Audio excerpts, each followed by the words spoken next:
Zheng He, formerly romanized as Cheng Ho, was a Hui court eunuch, mariner, explorer, diplomat, and fleet admiral during China's early Ming Dynasty.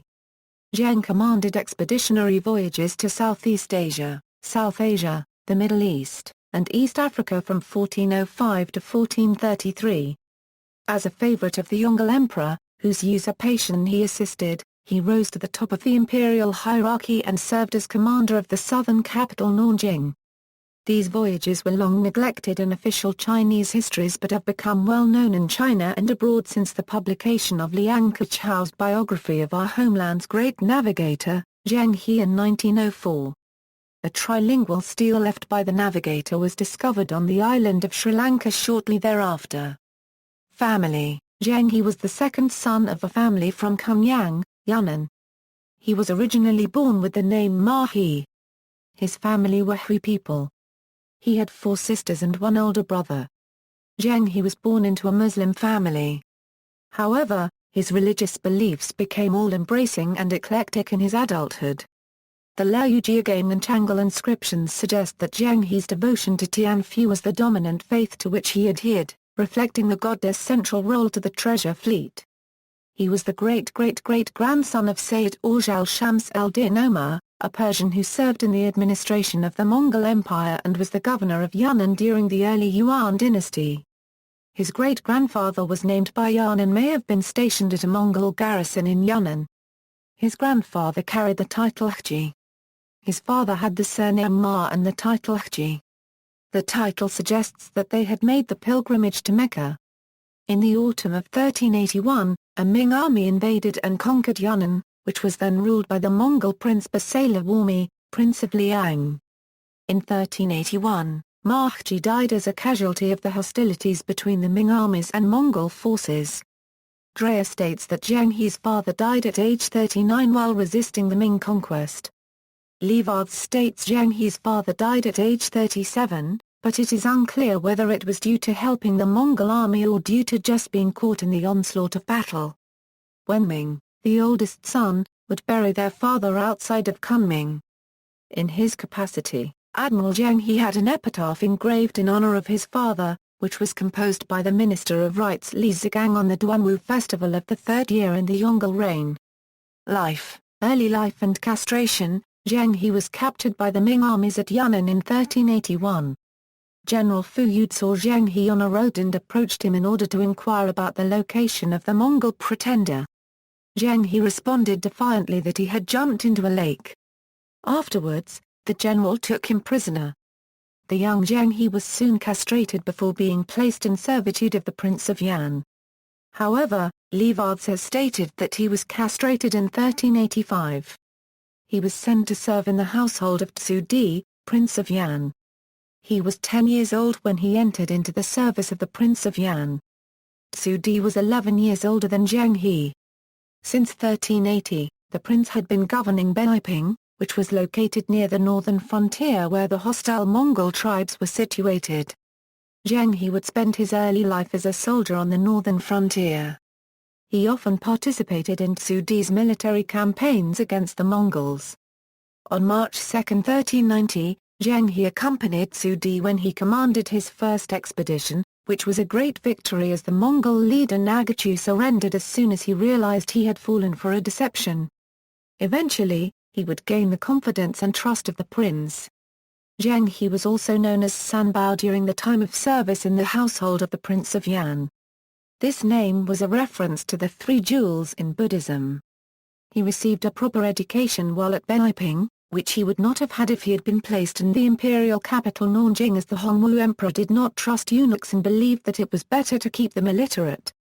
Meanwhile, the Yongle Emperor exterminated many of the original Ming leadership and gave his enforced sons more military authority, especially those in the north like the Prince of Yan.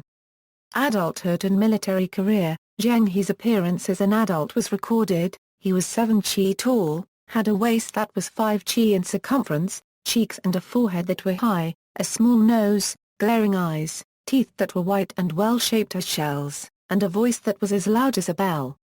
It is also recorded that he had great knowledge about warfare and was well accustomed to battle.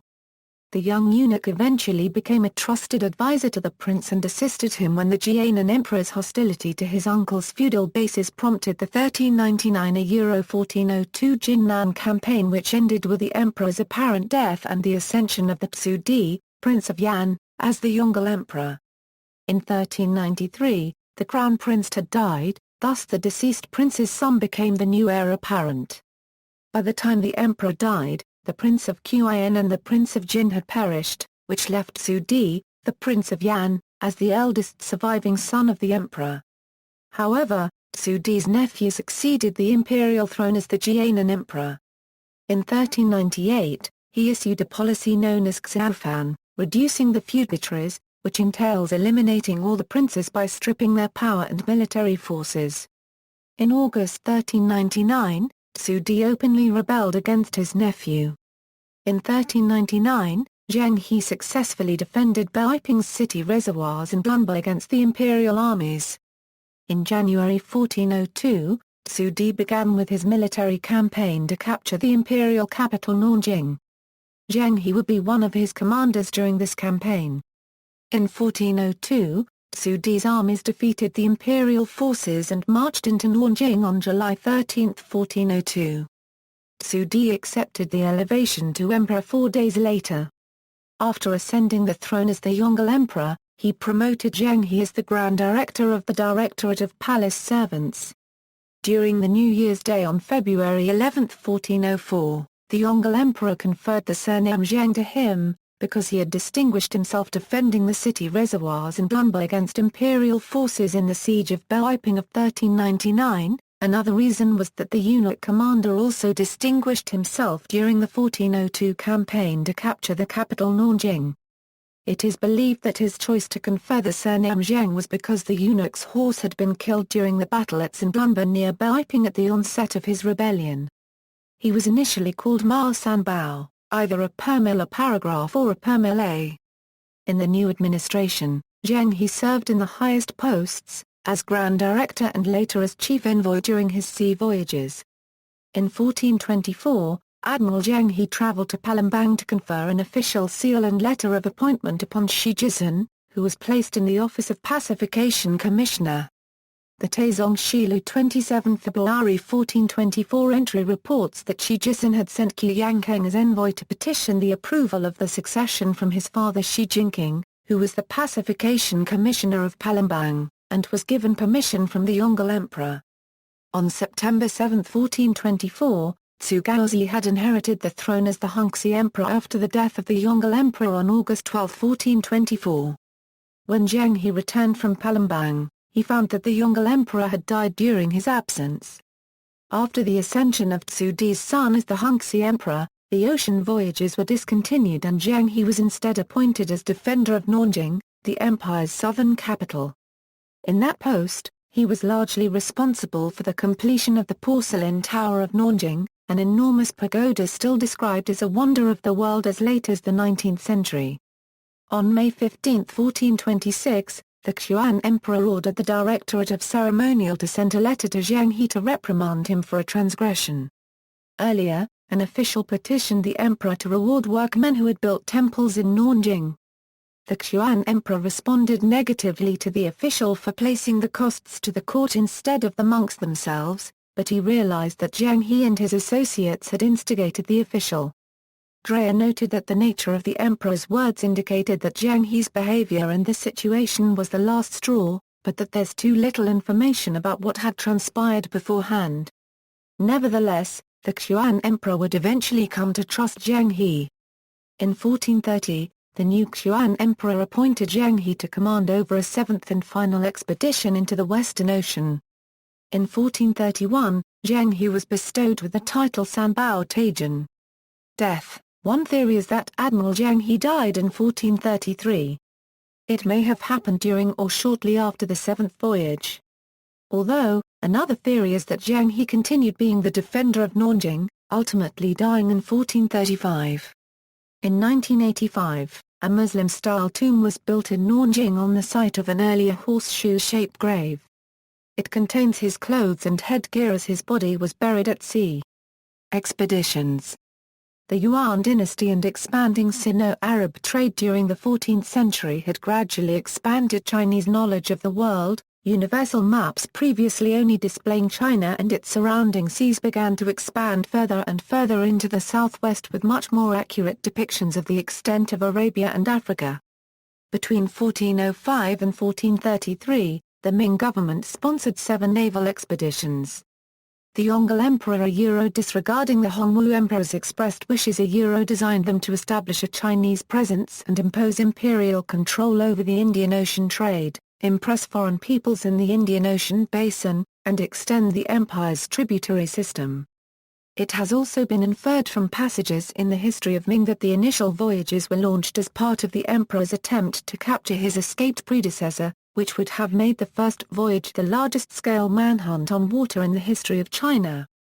Zheng He was placed as the admiral in control of the huge fleet and armed forces that undertook these expeditions. Wang Jinggong was appointed his second-in-command. Preparations were thorough and wide-ranging, including the use of such numerous linguists that a foreign language institute was established at Nanjing. Zheng He's first voyage departed July 11, 1405, from Qichao and consisted of a fleet of 317 ships holding almost 28,000 crewmen. Zheng He's fleets visited Brunei, Thailand and Southeast Asia, India, the Horn of Africa, and Arabia, dispensing and receiving goods along the way. Zheng He presented gifts of gold, silver, porcelain, and silk. In return, China received such novelties as ostriches, zebras, camels, and ivory from the Swahili. The giraffe he returned from Malindi was considered to be a clin and taken as proof of the favor of heaven upon the administration. While Zheng He's fleet was unprecedented, the routes were not. Zheng He's fleet was following long-established, well-mapped routes of trade between China and the Arabian Peninsula employed since at least the Han Dynasty. This fact, along with the use of a more than abundant amount of crew members that were regular military personnel, leads some to speculate that these expeditions may have been geared at least partially at spreading China's power through expansion. During the Three Kingdoms period, the King of Wu sent a diplomatic mission along the coast of Asia, which reached as far as the Eastern Roman Empire. After centuries of disruption, the Song dynasty restored large-scale maritime trade from China in the South Pacific and Indian Oceans, reaching as far as the Arabian Peninsula and East Africa. When his fleet first arrived in Malacca, there was already a sizable Chinese community. The General Survey of the Ocean Shores composed by the translator Ma Huan in 1416 gave very detailed accounts of his observations of people's customs and lives in the ports they visited. He referred to the expatriate Chinese as Tang. Zheng He generally sought to attain his goals through diplomacy, and his large army awed most would-be enemies into submission. But a contemporary reported that Zheng He walked like a tiger, and did not shrink from violence when he considered it necessary to impress foreign peoples with China's military might. He ruthlessly suppressed pirates who had long plagued Chinese and Southeast Asian waters. For example, he defeated Chen Zhu, one of the most feared and respected pirate captains, and returned him back to China for execution. He also waged a land war against the Kingdom of Cotton Ceylon, and he made displays of military force when local officials threatened his fleet in Arabia and East Africa. From his fourth voyage, he brought envoys from 30 states who traveled to China and paid their respects at the Ming court. In 1424, the Yongle Emperor died. His successor, the Yongle Emperor, stopped the voyages during his short reign. Zheng He made one more voyage during the reign of Yongle's son, the Yongle Emperor, but, after that, the voyages of the Chinese treasure ship fleets were ended. Yongle believed his father's decision to halt the voyages had been meritorious and thus there would be no need to make a detailed description of his grandfather unregistered trademark sending Zheng He to the Western Ocean. The voyages were contrary to the rules stipulated in the Huangming Zun, the dynastic foundation documents laid down by the Hongwu Emperor. Some far-off countries pay their tribute to me at much expense and through great difficulties, all of which are by no means my own wish. Messages should be forwarded to them to reduce their tribute so as to avoid high and unnecessary expenses on both sides. They further violated long-standing Confucian principles. they were only made possible by a triumph of the Ming's eunuch faction over the administration's scholar bureaucrats. Upon Zheng He's death and his faction's fall from power, his successors sought to minimize him in official accounts, along with continuing attempts to destroy all records related to the Yongle Emperor or the manhunt to find him. Although unmentioned in the official dynastic histories, Zheng He probably died during the treasure fleet's last voyage. Although he has a tomb in China, it is empty. He was buried at sea. Zheng He led 7 expeditions to the Western, or Indian Ocean. Zheng He brought back to China many trophies and envoys from more than 30 kingdoms including King Viralakeshwara of Ceylon, who came to China as a captive to apologize to the emperor for offenses against his mission. Zheng himself wrote of his travels. We have traversed more than 100,000 li of immense water spaces and have beheld in the ocean huge waves like mountains rising in the sky, and we have set eyes on barbarian regions far away hidden in a blue transparency of light vapors, while our sails, loftily unfurled like clouds day and night, continued their course, as rapidly as a star, traversing those savage waves as if we were treading a public thoroughfare. Sailing charts. Zheng He's sailing charts were published in a book entitled The Voyages, written in 1621 and published in 1628 but traced back to Zheng He's and earlier voyages. It was originally a strip map 20.5 cm by 560 cm that could be rolled up, but was divided into 40 pages which vary in scale from 7 miles per inch in the Nanjing area to 215 miles per inch in parts of the African coast. There is little attempt to provide an accurate 3D representation. Instead, the sailing instructions are given using a 24-point compass system with a Chinese symbol for each point, together with a sailing time or distance, which takes account of the local currents and winds. Sometimes depth soundings are also provided. It also shows bays, estuaries, capes and islands, ports and mountains along the coast, important landmarks such as pagodas and temples, and shoal rocks. Of 300 named places outside China, more than 80% can be confidently located. There are also 50 observations of stellar altitude. Size of the ships. Traditional and popular accounts of Zheng He's voyages have described a great fleet of gigantic ships, far larger than any other wooden ships in history. Some modern scholars consider these descriptions to be exaggerated. Chinese records state that Zheng He's fleet sailed as far as East Africa. According to medieval Chinese sources, Zheng He commanded 7 expeditions. The 1405 expedition consisted of 27,800 men and a fleet of 62 treasure ships supported by approximately 190 smaller ships. The fleet included Chinese treasure ships, used by the commander of the fleet and his deputies, long and 52 meters wide, according to later writers. Equine ships, carrying horses and tribute goods and repair material for the fleet, long and 42 am wide. Supply ships, containing staple for the crew, long and 35 am wide. Troop transports, 6-masted, about 67 am long and 25 am wide. Fukuan warships, 5-masted, about 50 am long. Patrol boats, 8-oared, about 37 am long. Water tankers, with 1 month's supply of fresh water. 6 more expeditions took place, from 1407 to 1433, with fleets of comparable size. If the accounts can be taken as factual, Zheng He's treasure ships were mammoth ships with 9 masts, 4 decks, and were capable of accommodating more than 500 passengers, as well as a massive amount of cargo. Marco Polo and Ibn Battuta both described multi-masted ships carrying 500 to 1,000 passengers in their translated accounts. Nicolas Guerre-d'Argenty, a contemporary of Zheng He, was also an eyewitness of ships in Southeast Asia, claiming to have seen 5-masted junks weighing about 2,000 tons. There are even some sources that claim some of the treasure ships might have been as long as 600 feet. On the ships were navigators, explorers, sailors, doctors, workers, and soldiers, along with the translator and diarist Gong Tsen. The largest ships in the fleet, the Chinese treasure ships described in Chinese chronicles, would have been several times larger than any other wooden ship ever recorded in history, surpassing L'Orient, 65 meters long, which was built in the late 18th century. The first ships to attain 126 am long were 19th-century steamers with iron hulls. Some scholars argue that it is highly unlikely that Zheng He's ship was 450 feet in length, some estimating that they were 390 euro 408 feet long and 160 euro 166 feet wide instead, while others put them as small as 200 euro 250 feet in length, which would make them smaller than the equine, supply, and troop ships in the fleet. One explanation for the seemingly inefficient size of these colossal ships was that the largest 44 Zhang treasure ships were merely used by the emperor and imperial bureaucrats to travel along the Yangtze for court business, including reviewing Zheng He's expedition fleet. The Yangtze River, with its calmer waters, may have been navigable by these treasure ships.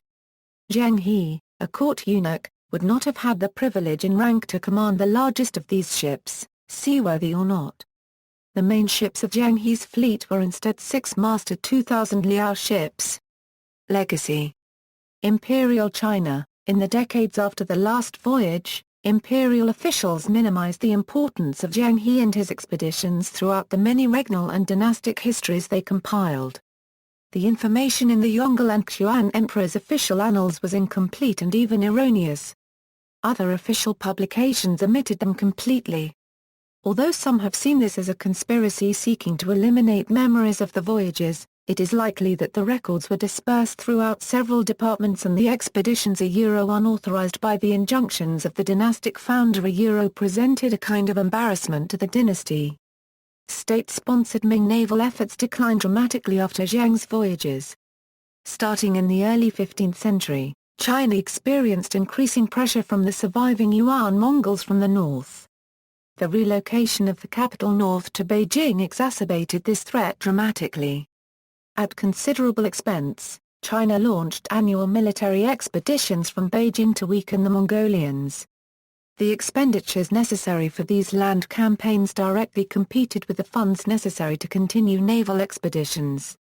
Further, in 1449, Mongolian cavalry ambushed a land expedition personally led by the Yongle Emperor at Tium Fortress, less than a day's march from the walls of the capital. The Mongolians wiped out the Chinese army and captured the emperor. This battle had two salient effects. First, it demonstrated the clear threat posed by the northern nomads. Second, the Mongols caused a political crisis in China when they released the emperor after his half-brother had already ascended and declared the new Jingtai era. Not until 1457 and the restoration of the former emperor did political stability return. Upon his return to power, China abandoned the strategy of annual land expeditions and instead embarked upon a massive and expensive expansion of the Great Wall of China. In this environment, funding for naval expeditions simply did not happen. However, missions from Southeast Asia continued to arrive for decades. Depending on local conditions, they could reach such frequency that the court found it necessary to restrict them. The history of Ming records imperial edicts forbidding Java, Champa, and Siam from sending their envoys more often than once every 3 years. Southeast Asia. Cult of Zheng He. Among the Chinese diaspora in Southeast Asia, Zheng He became the object of cult veneration. Even some of his crew members who happened to stay in this or that port sometimes did as well, such as Punta Kong on Sula. The temples of this cult are called after either of his names, Cheng Ho or Sampo are peculiar to overseas Chinese except for a single temple in Hongyan originally constructed by a returned Filipino Chinese in the Ming Dynasty and rebuilt by another Filipino Chinese after the original was destroyed during the Cultural Revolution. Malacca. The oldest and most important Chinese temple in Malacca is the 17th-century Cheng Ho, dedicated to Guanyin. During Dutch colonial rule, the head of the Cheng Ho temple was appointed chief over the community's Chinese inhabitants. Following Zheng He's arrival, the Sultan and Sultana of Malacca visited China at the head of over 540 of their subjects, bearing ample tribute. Sultan Mansa Shah later dispatched Tunpa Paushapushi as his envoy to China, carrying a letter from the Sultan to the Ming Emperor. The letter requested the hand of an imperial daughter in marriage. Malay annals record that, in the year 1459, A princess named Hang Lipo or Hang Liu was sent from China to marry the Sultan. The princess came with 500 high-ranking young men and a few hundred handmaidens as her entourage. They eventually settled in Bukit Sina.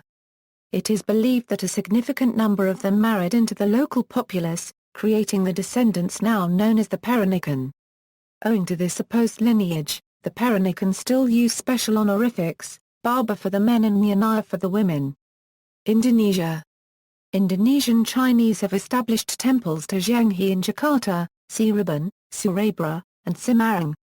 In 1961, the Indonesian Islamic leader and scholar Humka credited Zheng He with an important role in the development of Islam in Indonesia. The Brunei Times credits Zheng He with building Chinese Muslim communities in Palembang and along the shores of Java, the Malay Peninsula, and the Philippines.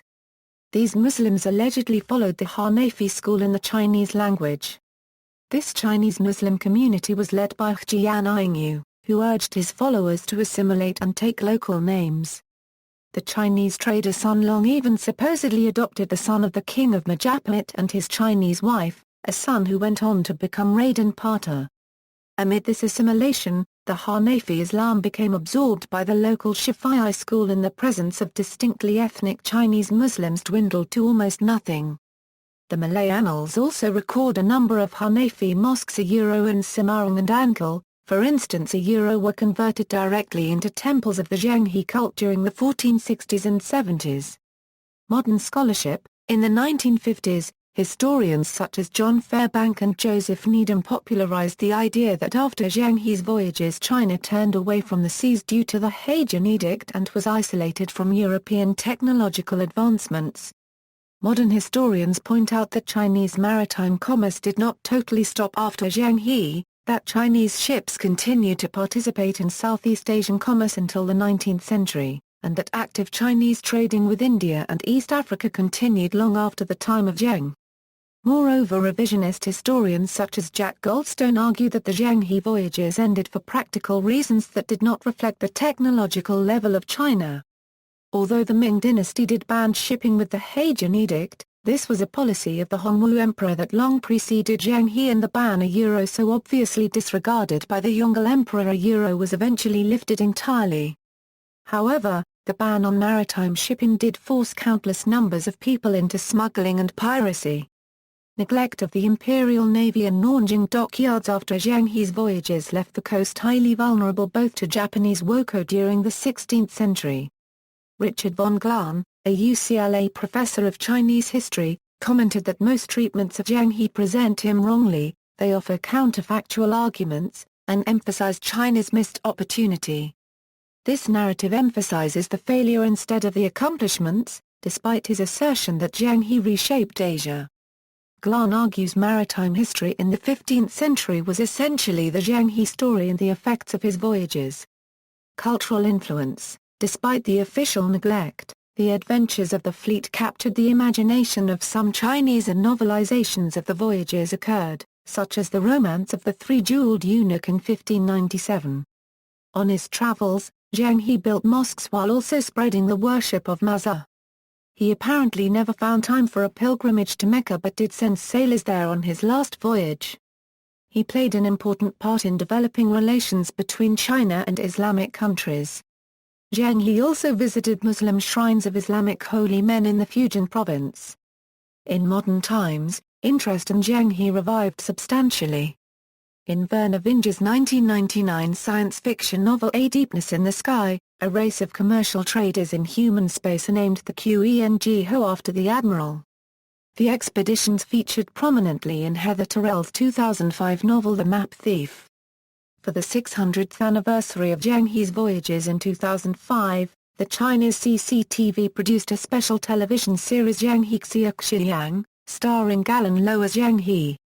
He is also mentioned in part of the main storyline of the first-person shooter game Far Cry 3. He also has a slot machine named after him, 1421 Voyages of Zheng He, manufactured by Spiello.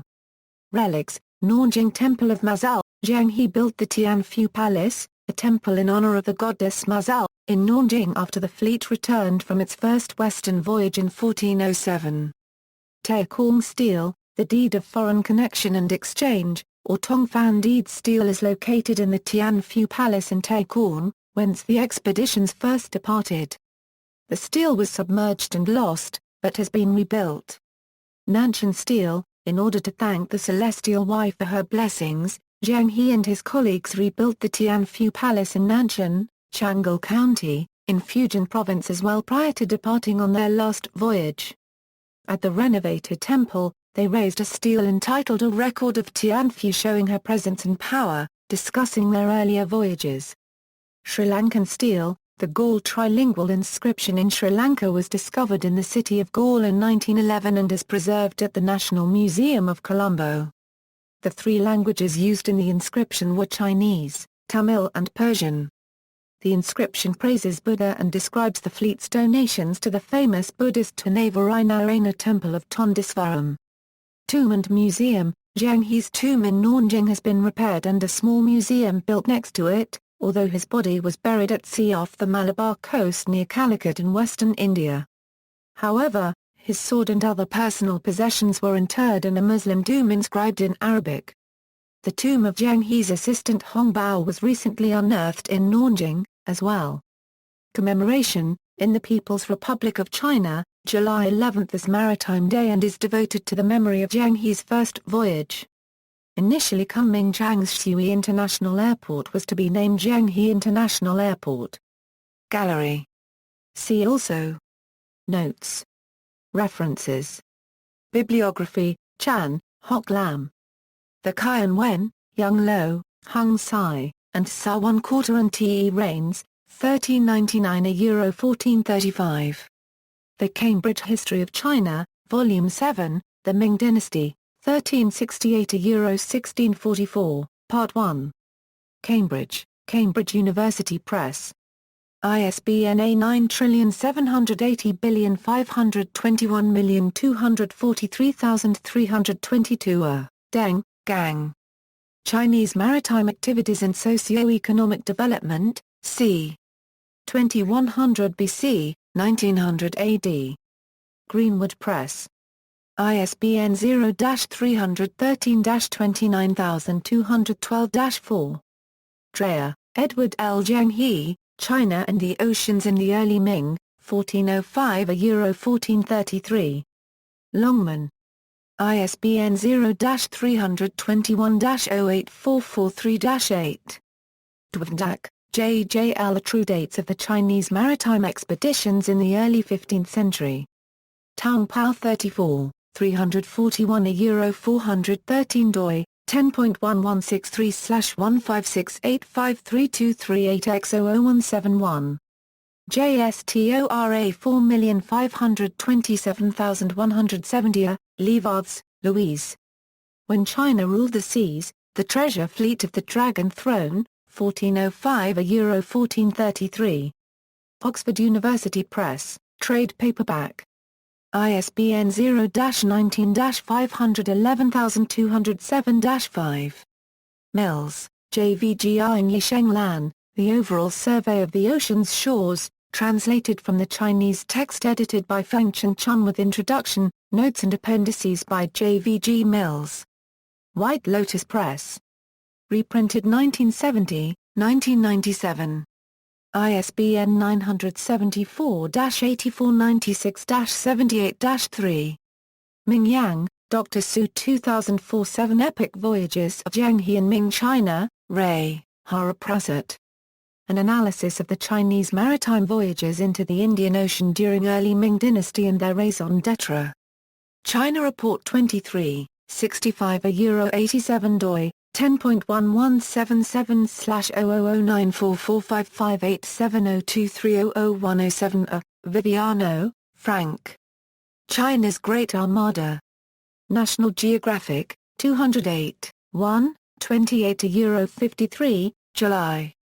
Shipping News: Zheng He's Sexcentenary, China Heritage Newsletter, June 2005, ISSN 1833-8461. Published by the China Heritage Project of the Australian National University. External links: Zheng He, the Chinese Muslim admiral, Zheng He Journey to Arabia, Zheng He 600th Anniversary, BBC radio programme Swimming Dragons. Time magazine special feature on Zheng He, virtual exhibition from libraryhub.com, ship imitates ancient vessel navigated by Zheng He at peopledaily.com, Khan, Joseph. China has an ancient mariner to tell you about. The New York Times. Newsletter, in Chinese, on academic research on the Zheng He voyages.